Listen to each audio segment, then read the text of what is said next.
10টা টাকা দিয়া যান আমার আল্লাহ নবীজির নাম যাইতে যাইতে দিয়া যান আল্লাহ নবীজির নাম গরিবের সেবা কইরা যান আল্লাহ নবীজির নাম 10টা টাকা দিয়া যান কি করতেছস তুই? এই তুই এখানে ভিক্ষা করতেছস কেন? আমার মান ইজ্জত তো সব গেল। স্যার আমি তো ভিক্ষা করতেছি না, আমি আমার আব্বারে সাহায্য করতেছি। আব্বা? আরে আমি তো তোর আব্বা, তুই ফকির কেন আব্বা কইস? তুমি হইলো আমার আপন বাপ, আরে মৃত্যুপথযাত্রী বৃদ্ধ সে হইলো আমার পাতানো বাপ। বয়স হয়েছে তো চিল্লায় ভিক্ষা করতে পারে না, তাই আমি একটু সাহায্য করতেছি আর কি।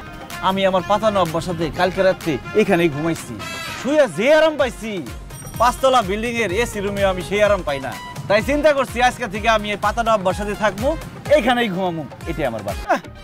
দুনিয়ার সবাই ভিক্ষা চায়, আমি কেন ভিক্ষা চাওয়া বাদ দিয়ে বাসায় যাবো? সবাই ভিক্ষা চায় মানে?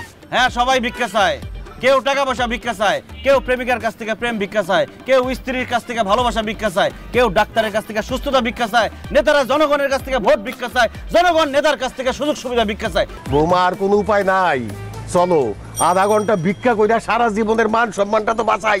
আসো আসো, পয়সা পড়ো, পয়সা পড়ো, আসো পয়সা দাও। হ্যাঁ বলো, মাথায় কামড় কি দাও। করতে হইব?